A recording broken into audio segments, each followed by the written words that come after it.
Almost 100,000 homes remain without power tonight.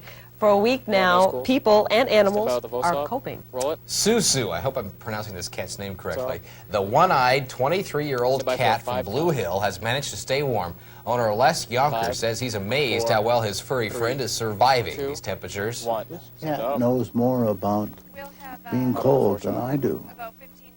She wanders about the house and finds the best place to be warm. And every now and then comes upstairs and meows at me and says, "Hey, I can keep you warm too." Unable to touch down at snowed-in Brunswick, the self-proclaimed best tree removal crew in the world unloaded at Bangor International Airport this morning. Their mission is clear: clear out any and all trees here in Maine so power lines can go back up. And these unlikely visitors from the southeast say they're the perfect guys for the job. Headed here to Maine to come in here and see can we help some of the people that's stranded and out of power, and some of the people that really need us that's dying out here. We're trying to get to them to make sure they have power. We work with Aspen Tree Expert Company, and we're here to prove that we're the best.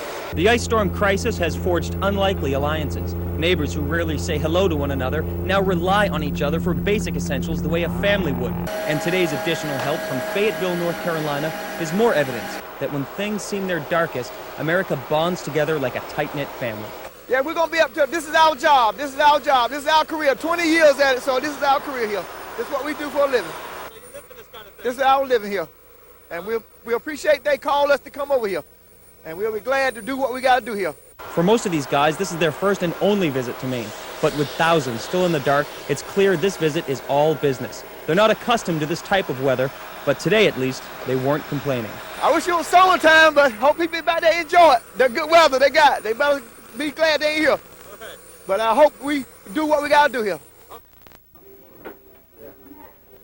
The gift of life is wearing thin. Harsh weather throughout the East Coast and a flu outbreak along the West Coast have caused the nation's blood supply to dip dangerously low.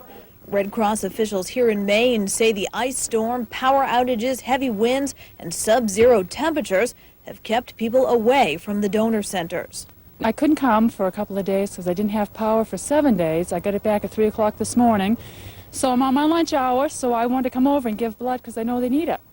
300 pints of blood a day. That's what hospitals in Maine need, and that's what donor centers try to collect.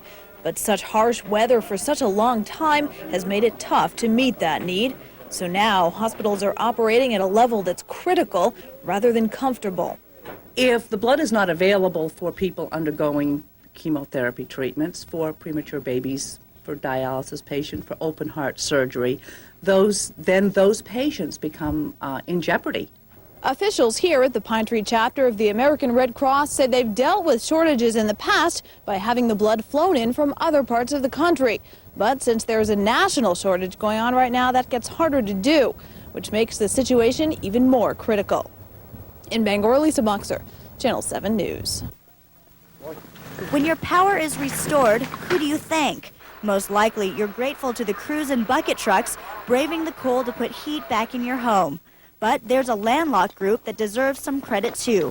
They're Bangor Hydro workers who've been answering your calls and logging your complaints.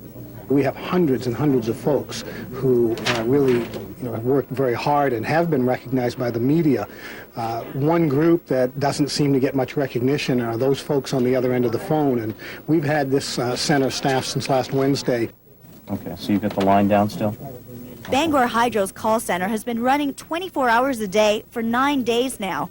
Hydro's trying to ease the pain by feeding them 3 hot meals a day, and it seems like the cubicle-confined workers are coping with their situation. It's been quite intense. The circumstances have certainly been very difficult. We understand that, people are certainly waiting for power, and that's definitely taken a high priority on the list of duties here. And we certainly want to make everybody aware out there that we are making our best efforts. These line crews are working day and night in order to restore people. The staff of 30 customer service reps have been answering about 4,000 calls a day. They'll be working until all of their customers' power is up and running. Trying to understand that it's going to take us a while to get to everybody. We've had a few calls that were not very pleasant, but we usually can get them to the point where they understand. In Bangor, Julie Luck, Channel 7 News. Back up When we get power, when it is snowing, it is hard going.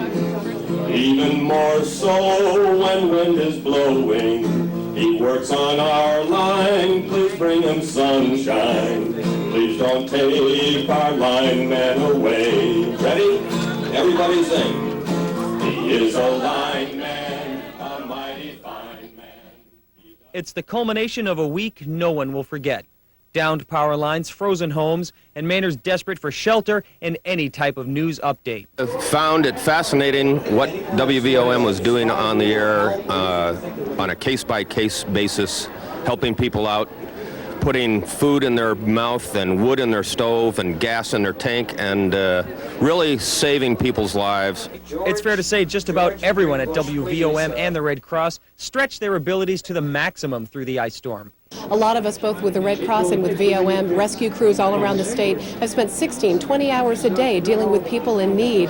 And we've all been able to keep going and stay strong because we've pulled together and done this as a group. So today, WVOM presented checks to the Red Cross for their tireless work to keep Mainers without heat and food on their feet throughout the crisis. The Red Cross never put a plea out on VOM for funds, and VOM never put a plea out for the Red Cross for financial assistance. But people have been so impressed with the hours people at VOM and the Red Cross have put in, they just started sending financial donations. It's clear to everyone here that this was a week no one will forget. And to take it a step further, it's been a week no one can afford to forget. This disaster has been the first of its kind in more than a decade, and it's brought out the best in people all over the state. It's not something we're going to forget because we've made wonderful friendships that we never would have made if we hadn't gone through this catastrophe. In Bangor, Patrick James, Channel 7 News.